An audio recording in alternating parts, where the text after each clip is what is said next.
Hi, my name's Sheehan and today I'd like to talk about Cool Hand Luke, a 1967 film directed by Stuart Rosenberg and starring Paul Newman. I'd like to go through this famous film looking at how it's put together in terms of its structure and also some of the themes that are brought up during the course of this film. Now the film has an introduction, 4 acts and a coda. In the introduction, we see this guy, Lucas Jackson, clearly the worse for drink, and he's going around vandalising parking meters, cutting the heads off. And he's apprehended by the cops, and then we see this chain gang during the titles, and we know that this guy's going to end up in prison. Which brings us to Act 1. In Act 1, Luke settles into prison life. He's initially treated with a degree of suspicion, like the other new inmates. But by the end of the act, he gains their respect. How does he do that? Well, after being teased by this very beautiful and attractive, voluptuous woman who, Dragline, who is the kind of leader of the inmates, calls Lucille, Luke has a disagreement with Dragline about this lady, about him keeping talking about her, and it's not doing the other inmates any good at night time. So Dragline challenges him to a boxing match. They have a boxing match, and Luke's soundly thrashed by Dragline. But he doesn't give up. He just keeps coming back and coming back again. He's got nothing in the tank. He's completely exhausted, but he keeps getting up to try and hit Dragline. And you can sense the other inmates thinking, who on earth is this guy? There's something about him. And then later on that evening, they're having a card game, pontoon, and Luke's just making these outrageous bets. And they're thinking, what's this guy got in his hand? And it turns out he's got a worthless hand.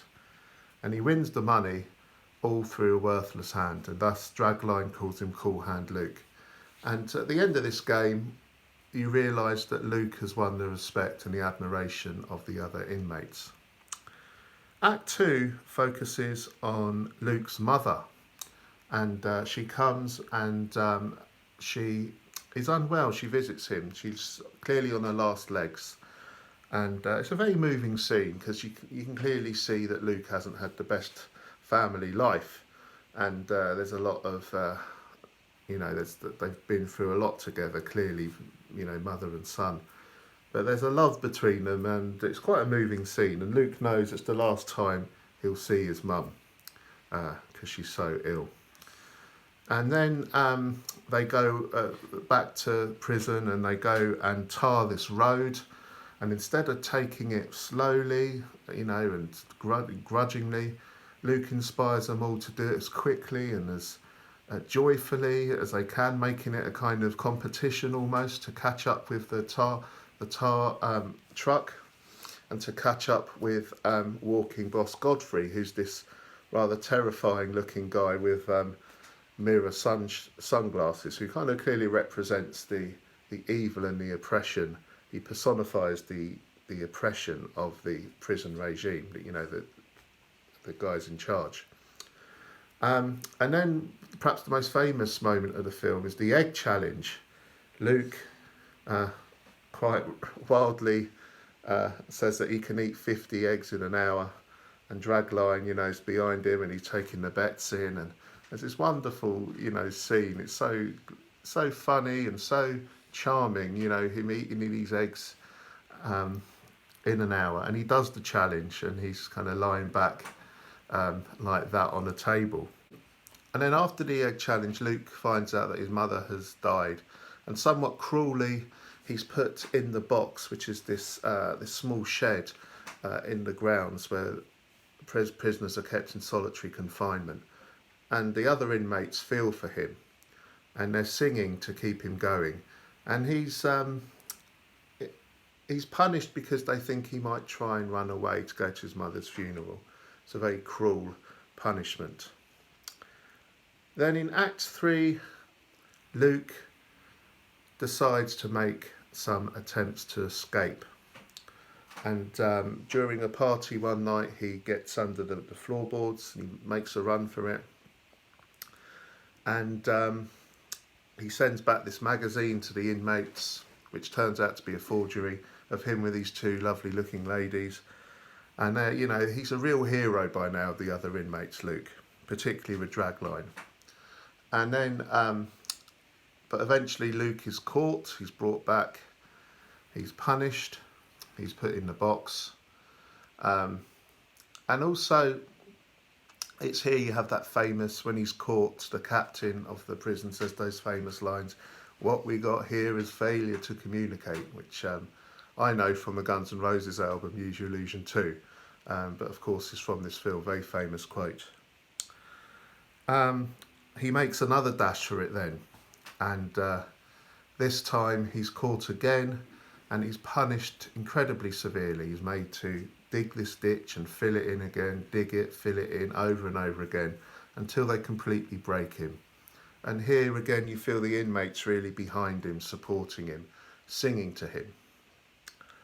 And that takes us to the final act of the film.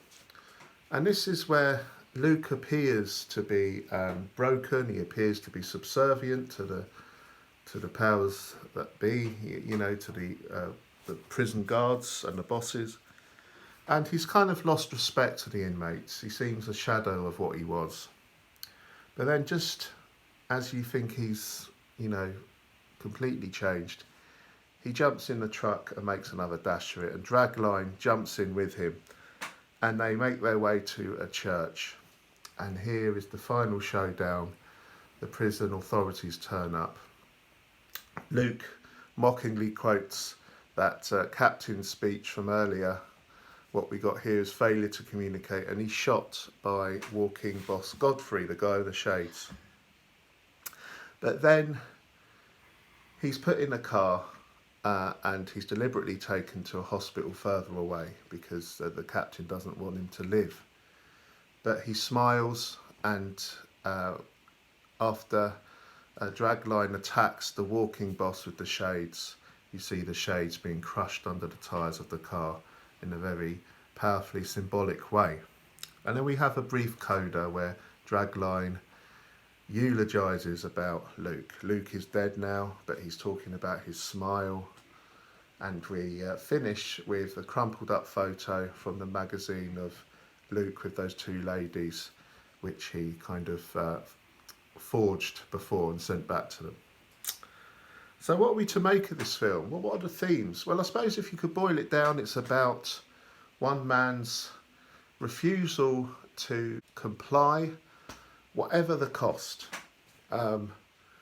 He's just this rebellious guy who just won't do things anyone else's way. He'll do things his way. But he doesn't seem to be a guy at peace with himself as well. You get the sense that he makes several comments about passing the time, about he doesn't seem to be at ease wherever he is in life, whether that's in the prison or outside the prison. He was a hero in the army, but he went in as a private and he left as a private. He's a man ill at ease with the world, and perhaps he's seeking something to give him that peace, whatever it might be. Yet despite that, he has a calmness about him.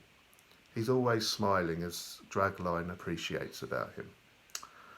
And other than the obvious themes about imprisonment and escape, about rebellion, about refusal to comply with rules, which I guess would have been quite popular at the time in late 60s America, there's a lot of Christian imagery in this film. Luke is clearly a Christ figure, a Messiah figure. And that's made over in several points of the film.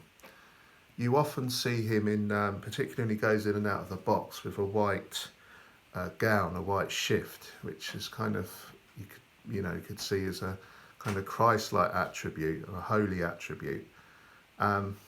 He seems to do things which are counterintuitive. Instead of getting angry at things, he laughs at things. There's something otherworldly about him, which doesn't tie in with how most of us react.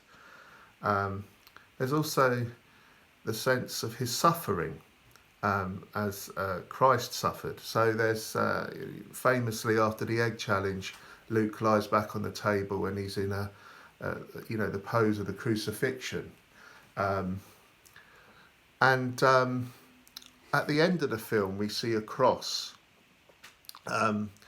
As the final shots, we see the camera zooms away from the chain gang. We see a crossroads, and then we see the crumpled picture, and the creases in the picture make a cross as well.